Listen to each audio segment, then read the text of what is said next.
Prueba G cuadrada en una muestra. Bondad de ajuste.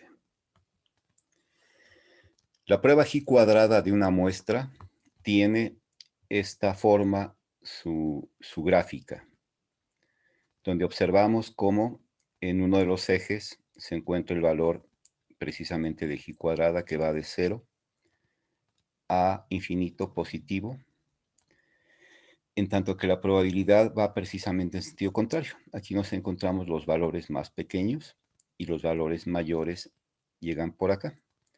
Por ejemplo, por aquí tendremos precisamente el valor de G cuadrada crítico, que está en este eje, donde el alfa de 0.05 aquí se localizaría.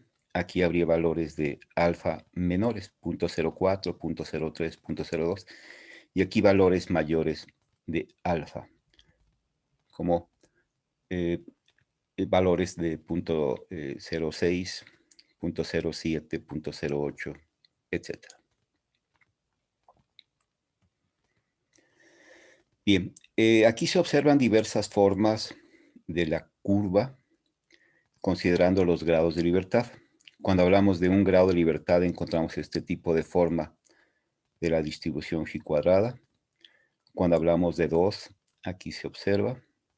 Cuando subimos hasta 6 grados, tenemos ya este tipo de forma. Cuando llegamos a 10, se observa este tipo de forma.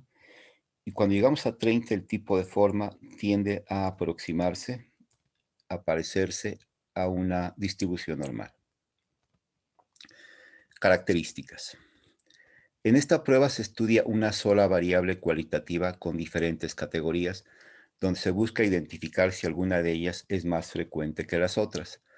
Aquí se comparan las cifras observadas en cada categoría del grupo en estudio que, según la hipótesis alterna, deben ser diferentes entre sí, con otro grupo construido solo para comparación, donde se colocan las cifras esperadas que, según la hipótesis nula, son idénticas entre sí.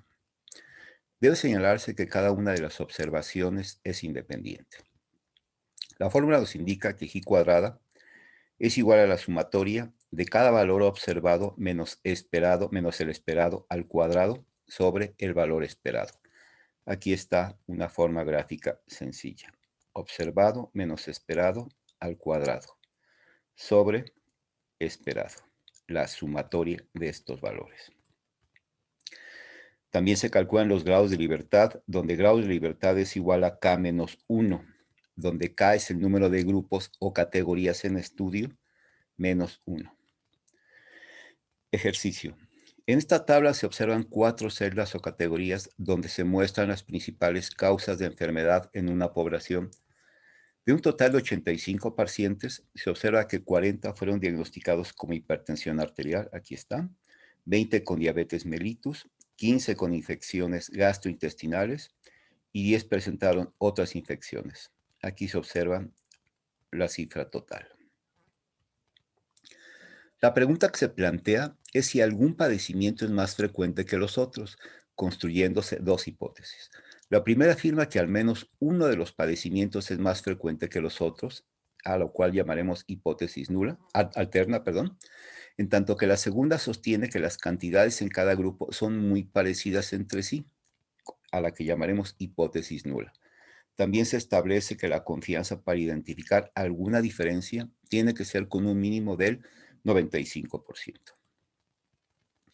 Al primer renglón mostrado previamente de las frecuencias observadas, se agrega un segundo con las esperadas. Aquí vemos el primer renglón de los valores que ya habíamos presentado, los observados, y aquí un segundo renglón con los valores esperados. Las que se obtienen, estas cifras esperadas, se obtienen al dividir el número total de casos estudiados entre el total de diagnósticos.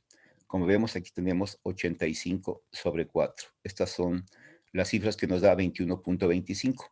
Obteniéndose cifras idénticas para cada categoría, al comparar las cifras de los observados con los esperados, veremos qué tanto se asemejan entre sí, de modo que a mayor diferencia, habrá mayor seguridad de que alguna de estas enfermedades predomina sobre las otras. Las primeras comparaciones con porcentajes permiten identificar que los valores observados son muy diferentes entre sí y con los esperados.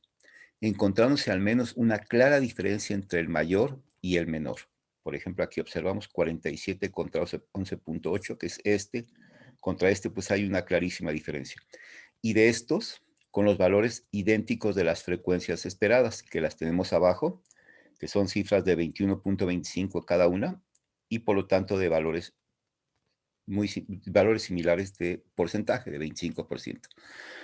Por lo que todo indica que la hipótesis correcta es la que señala que hay diferencias entre las frecuencias de las enfermedades, predominando una de ellas sobre las otras. Desarrollo. G cuadrado es igual, como veíamos, a la sumatoria. Aquí se ve la suma de las 4 categorías, donde vemos cada valor observado menos esperado al cuadrado sobre el esperado. Así observamos estos cuatro grupos de valores. Aquí observamos su desarrollo y vemos que el valor obtenido para G cuadrada fue de 34. Simultáneamente se obtiene el valor de los grados de libertad, es decir, 4 menos 1 igual a 3, donde el 3 se busca en la tabla de distribución G cuadrada que se muestra a continuación, buscando la intersección de este número con el valor que se encuentra en la columna del punto 95. Aquí está, punto 95 con el número 3 que encontramos, y la intersección nos habla de un valor de 7.8. Esta cifra es el valor crítico que se compara con el valor obtenido previamente de 34. Aquí está el que habíamos obtenido, 34, y 7.8 que tenemos en la tabla de G cuadrada. Aquí vemos, en este gráfico, el valor que se obtuvo fue de 34. El valor crítico que habría que superar, aquí estaba situado, que es de 7.8. 34 lo supera ampliamente, por lo cual la hipótesis que predomina es la hipótesis alterna sobre la hipótesis nula, con una confianza del 95%, es decir, con un alfa de 0.05. Conclusión. En tanto el valor de G cuadrada calculado de 34 es mayor al valor de la tabla de G cuadrada crítico de 7.8, indicando que hay un claro predominio de alguna enfermedad, como en este caso de la hipertensión sobre las otras, se concluye aceptando la hipótesis alterna, la cual afirma que predomina alguna enfermedad sobre las otras, con una confianza del 95%. Gracias.